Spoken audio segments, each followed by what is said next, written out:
Well, 11th hour Charlie, last minute Marvin, it happens. Listen, this episode is for anyone who has never hunted before and wants to go. And it's also for all of us who have hunted, but we're introducing someone new to the whole adventure. Deer hunting. This is where it usually starts. And back when I was younger, it was pretty common. You might have your new brother-in-law or your sister's boyfriend, and you want to introduce them into the ranks, make them one of the gang, bring them to camp, get them started. And boy, you can do it right or you can do it wrong. So what I want to do on this video is show all of us how to do it right. Whether you're figuring it out for yourself as a first timer or you're introducing someone and on short notice, like the day before the deer season opens. That's how it often happened. And it can be done successfully. So I think I'm going to just go through the steps. You guys work with me here. We'll try to get them all and make it as painless as possible. Now, I want to start by saying this. Whoever the new shooter is, eye and ear protection makes a huge difference in how successfully they can start shooting. So you've got to get some good ear protection. Not only do I like these muffs, these shells, but also the little cheap foam plugs. I like to double up on them. Sounds like kind of silly, but really it isn't, because it's the loud noise, I think, that makes people flinch a lot more than the recoil. So please do that. If you can, double up, but at least get those foam plugs in there. That'll take care of that issue. The safety glasses are just obviously for safety. Now, big deal. What rifle do you want to shoot? A lot of times it will be, here, use this spare rifle or that spare rifle, and you give the poor guy or gal the spare rifle. That can sometimes get you in trouble because that's often a big Magnum, and that new shooter does not need to be shooting a big Magnum. I would suggest something like a 243 Winchester. Yeah, you go maybe with a 6.5 Creedmoor or something of that level, but think about bullet weight and keep it down. Plenty of whitetails have been taken with 100 grain bullets, 90 grain bullets, 80 grain bullets, even bullets as light as 50 grains, as long as it's the right bullet in the right place. The 243 Winchester, for as small as it is, has taken probably hundreds of thousands of deer quite successfully, and there's almost no recoil, and that's why I recommend it for a starter. Now, if you're stuck with something like a 270 or a 308 or something a little bit bigger, try to find them ammunition that has lighter weight bullets in it. The heavier the bullet and the faster it's going, the more the recoil. So even with a little 243, I would suggest you start off with a lighter weight bullet for the first few shots. This is a 58 grain. Now, when you're deer hunting, you're going to want something a little more substantial. Here I have some 90 grains. So still not much recoil, but for that new shooter, take your time, start with something light. I would also recommend start shooting offhand. Don't get on the bench right away. Get the person comfortable with the rifle and start with no ammunition in it. In other words, teach them how to hold, how to aim, how to function. Make sure that rifle is empty, and then just have them go through the steps. Lift the rifle. Where's that safety? Push it off. Get your target in the scope. Pull that trigger, and ask them where that reticle was, where the crosshair was when that trigger broke, because they'll be able to see that they're jerking or flinching or something when there's no shots going off. Do that a few times. Build that stat up so it's familiar to the shooter. How does that tool work? Once they're doing pretty well with that, it's time to put in a real round and have them shoot. Don't worry too much about hitting the target, although it's kind of nice too. So I would have it, say, inside of 50 yards and a pretty big target, just to give them a little encouragement when they have success. So what if it's 6 inches off to one side or another? They're going to feel like they hit the target. So confidence is being built up. Okay, am I missing anything here, guys? Well, you'll have to let me know on the comment section after you watch this video. But this is how I would do it. Now, after they've shot a few times offhand, you can move to a bench. Now, what happens if you are the new shooter and you've made the mistake of buying a new rifle at the last minute? Boy, that is really a challenge. Now, a lot of guys will have the retailer who's sold them that rifle put a scope on it and bore sight it. Sometimes that works, sometimes not so much. But let's assume you've picked up a lightweight rifle. Oh, by the way, you can get by with a fairly inexpensive rifle. Look at the what I call starter rifles, the ones that are selling for somewhere between $400 and $700. Most manufacturers now offer those, and they're surprisingly effective and accurate. And if you do that, you don't have all that much money invested in it while you're learning the ropes. But there are plenty of folks who've gotten those inexpensive rifles and years ago, they're still using those to great effect. Now, they really don't need anything else. So you might consider that. But if you've got one that's got the scope on it and it's been bore sighted, you want to double check. Because my brother one time had that done and it wasn't anywhere near on target. He found out the hard way after missing some animals. So here's what you can do with little or no money. And I've got other videos on this, but let's just go through it really quickly. Most of us, I think, are going to be looking at a bolt action. I certainly recommend those because you can take the bolt out. Look at the manual. It'll tell you how to do that. It's pretty basic stuff. Take that bolt out and get a solid rest of some kind. It doesn't have to be anything too fancy. It can just be some old sandbags, or could even be a cardboard box with notches cut in it to cradle that rifle. But what you want to do is get the rifle pointing at a target. And then the target should be pretty bright. You know, this one's got a nice orange diamond in the center, but it's only about an inch, so it's pretty small. I've got one out there on my box that I think is better because it's bigger. Because what you're going to be doing is looking down the barrel as if it were a peep sight and lining it up on that target. So get that done, and you may have to lower the front and all sorts of things. Don't rush it. Just get everything lined up right. Coming way down on this one. But look through that bore very carefully and just center that red target. I like red because it stands out, but you can use black or anything that really jumps out at you and it's easily seen. Okay, I have got this pretty much lined up on the scope, but what about the bore? The bore tells me that I'm down in the lower right. So I need to move my scope to where the barrel is looking. When you're looking down that barrel, you are seeing where the barrel is pointing. You need your sights to point to the same place. So try to fix your rifle in position, take the caps off, the turret caps, and then you're going to dial and watch the crosshair move. This is really educational. So I am seeing my bullseye circle right in the middle, and my reticle needs to come right. So I'm going to dial it and watch. Now, don't get confused by what it says on these turrets. It'll give you an arrow, and it'll say R for right or L for left. You've got to go the opposite way. It sounds weird, but you'll see it happening, which is really nice. So I'm going to actually move this thing left to get it where I need it to the right. There's the center, getting closer. And it moves when I turn. I just moved that rifle. It's pretty hard to get your rifle absolutely locked down. But that's pretty close. I went a little too far, so now I'm going to come back. Yeah, yep. As I said, it's going to take a while. Take your time. Don't rush it. Ooh, I'm getting pretty close here. Yeah, I might just come down a smidgen. Now, here's another nice little piece of information.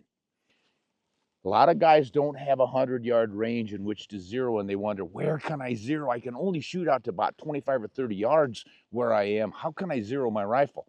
You're in luck. Most rifles with a scope on top like this, at 30 yards, maybe 27, somewhere in that range, if you get your bullet hole exactly right there, you should be pretty good for general hunting distances out to about 200, 250 yards. Depends on your velocity, your bullet, and all the rest, but it's just nice to know that 25 to 30 yard range is pretty good for getting a zero. That's going to work a lot farther out than that. Now, I am seeing that I am pretty close. Looks like I might be a little bit high. I think I'm ready to take a shot. Now, when I take this shot, of course, I'm going to put all my protection on so I don't get spooked out. I think I can leave the caps off. I am going to use my lightweight ammunition. This is the varmint load. I'm not going to hunt deer with it. But again, I don't want to freak myself out with bigger recoil. So protecting my ears and dropping a perfectly good cartridge in the rocks, that's nice. If I can find that guy, I'll be back in business. There it is. So this won't be exact for my hunting load, but we're just wanting to get on target with the least amount of pain. So this little 55 grain load is going in. I am going to put on all of my protection. Mr. Ears, where are you? Foamies in the ear, followed up by the shells. I think we're doing pretty well so far, guys. What do you think? Okay.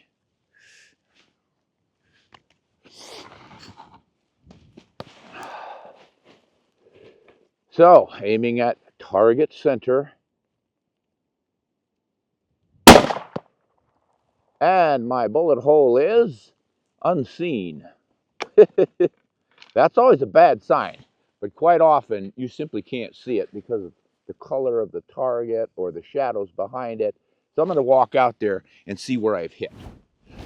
All right, guys, I've gotten my windage just right. I'm right on the line, but for some reason my bullet went an inch higher than the previous one. Now that could be that I flinched. I certainly don't think so. It didn't look like it, didn't feel like it. Could be that this rifle doesn't like this ammunition. Could be that we're just starting to foul the barrel and it's getting settled in. Little things like that. But being on this close at 30 yards tells me I'm now ready to move out to 100 yards to finish zeroing this thing. And once I do that, simple process of moving and making your adjustments with the scope. Just remember that at 100 yards, and if you dial a quarter click, it's moving a quarter inch. If you dial 4 of them, it's moving an inch. Minute of angle is an inch at 100 yards. Minute of angle is 2 inches at 200 yards. Minute of angle is 3 inches at 300 yards, etc. So that's a good way to get started. Now let's just assume that I've got the 100-yard range, and I do, and I can do that. If you can't, and you're only zeroing at 25 yards or 30 yards, I would put a few more shots on there just to find out what's going on with that rifle. With this one now, I'm wondering, why was that one shot a little bit higher than the other? If you've got 3 shots on target, find the center of those shots. So if you've got one here, and one over here, the center is pretty much where you expect to be aiming, where that bullet is going to go. It's the center of your group. And I think you're going to be good out to, as I said earlier, 200 yards anyway. Obviously, this is not the perfect way to zero your rifle and get to know what it's capable of doing. But as I said, there are so many guys out there who just don't have access to longer ranges. Perhaps when you're out deer hunting and you're in the national forest, or you've got a big field someplace where you're allowed to hunt and shoot, and you're not disturbing the deer in the middle of the day or something, I would strongly suggest that you finish zeroing at those distances. And then beyond that, try a 200-yard shot to see how much drop you have, and 300 yards, or however you think you're going to shoot. You need to know what your actual drops are. You can build ballistic tables and figure that stuff out pretty closely too, but boy, it's always nice to actually do the job. So you've got the new rifle, you've got the new scope, you've got it bore-sighted, you've come in, zeroed it, you are ready to go pretty much deer hunting. The thing that I really recommend now is practicing. And that dry firing is a great way to do it for you newcomers. If your brother-in-law gave you his 308 Winchester and you've done a few standing shots and you've zeroed the thing and you're feeling really comfortable, just do a bunch of dry firing in the house, around camp. Just make darn sure that thing is empty. There's no ammunition around that anyone might have slipped in there. But if that rifle is empty, you can dry fire it. All bolt action rifles are pretty safe to dry fire. It doesn't do any damage to them. I haven't heard of a bolt action style or even a lever action that has a problem with dry firing. But if you're concerned about it, call the manufacturer, look it up. But they're pretty much every one I've ever checked, you can dry fire. And what dry firing does, of course, gets you familiar with that rifle. You're operating it, you're holding it, you're getting the balance. It's like riding a bicycle. The more you do it, the more natural it feels. So bang, click, you know where that safety is. And then when you're on that first deer hunt, you're not going to be fumbling around going, how do I put a round in this thing? Where's the safety? Oh my gosh, do I aim from way back here like this? Or do I get way up like that? Do I get my face right against the scope? Heck no, you don't do that stuff. You got to figure that out ahead of time. So, is there anything that I have forgotten on this? I think the number one, yes, someone in the audience has a suggestion. Oh, Betsy says you need to have taken a hunter safety course, and that could definitely be a legal requirement. There are some states, Colorado, for instance, even if you're an adult and you've never taken a hunter safety course before, you can't buy a license. That's another thing you want to get before you go on your first deer hunt. You need to be legal with a license and a tag. And some states will require that you have passed a hunter safety test, and I highly recommend that. My son-in-law did that a few years ago to start hunting, and he's pretty excited about it. He enjoyed the classes, learned a lot. You learn a lot not just about rifles, ammunition, shooting, and doing it safely, but also hunting regulations and the animals and their behaviors and just lots of good information. So yes, check with your state fish and game agency and find out exactly what they've got to offer. There are some, if not most these days, that are online. Used to be you went to an actual class, and I used to teach some of those. A lot of fun there, but you can do it online now. And I think there's even one overarching company that offers these classes that are accepted by most states. Check it out. The place to go, of course, is your state fish and game agency's website. That means wherever you're going to be hunting. You might be a non-resident going off to visit your sister-in-law and hunt with her in Texas. Well, you better find out what the Texas laws are, not necessarily the New Hampshire laws. All right, anything else, Betsy? Oh my gosh, Betsy's really pushing this. What are you going to do once you shoot the deer? That's when you call your brother-in-law who got you into this mess and have him do it. Yeah, we do not have the time nor the deer carcass here to cover that, but it's not nearly as complicated as people think. It's pretty simple, really. You just open them up and take the insides out. But we will do that later when we get a deer. In fact, I think we have an old video, don't we, Betsy, of opening a deer in the field, doing a field dressing. It's on RSOTV because of the blood and guts. We can't show that on the YouTube channels. Yes, another one from the audience. Yes, I will do that. Betsy suggested that when I'm deer hunting next week, if I get a deer, I should do another video on field dressing that deer. We'll do that. We'll do that. Anything else, Betsy? Did I wrap it all up pretty nicely? No? You want to do it instead? No. They really should see you in that cute little hat you're wearing. Maybe not so cute. Okay, I think that's it, guys. If you have any questions on this one or you want to add something, please do, and we'll read those comments on a podcast someday, perhaps, and especially if it's really a good one and we missed it. But we appreciate you listening in. Again, I urge you to do this stuff maybe a year ahead of time rather than the night before. But as I said, if you go through this process, you should be able to make a pretty successful hunt. Just have to have that hunter safety course under your belt, get your licenses and tags, and do it safely, guys. And don't expect to have to shoot a deer. That's another, I think, important point. Just being out there, getting familiar with the whole camp, the process, getting up early in the morning, moving to your stand, you're going to be learning and experiencing a lot of new things. So don't get all excited and assume that you have to shoot a deer just because you saw one. If you don't have what you think is a perfect shooting opportunity, a good solid shot on that animal, don't risk it and wound it, especially. Missing it's one thing, but wounding an animal, you're going to feel terrible. So do make sure you've got a good solid rest in it and before you take that shot. And Betsy has another one. Yeah, practicing different field positions is critical. We don't really have time for it here, but I guess it would work during your dry firing. If you've got, say, a day before the hunt or 2 days before the hunt and you're doing all that dry firing, don't just stand up on your hind legs like I suggested. Do the sitting thing. Do a leaning over a tree. What would you expect out in the field? If you're hunting forested country, you're probably going to be able to lean against a tree to get some support, over a branch perhaps. I like to sit if there's not too much ground cover. I can usually get above the grasses if I'm sitting, and then I like to carry a little forked stick, and you can just make one out of dowel rods or something, wrap it with some tape, rest your forehand in there. I always try to get a good rest before I shoot. It just steadies my shot, makes me more confident. But you can learn the traditional military shooting positions without any support other than your body. So prone, yeah, sometimes you can use prone. Most of the time not. There's just too much brush, rocks, ground cover, and whatnot.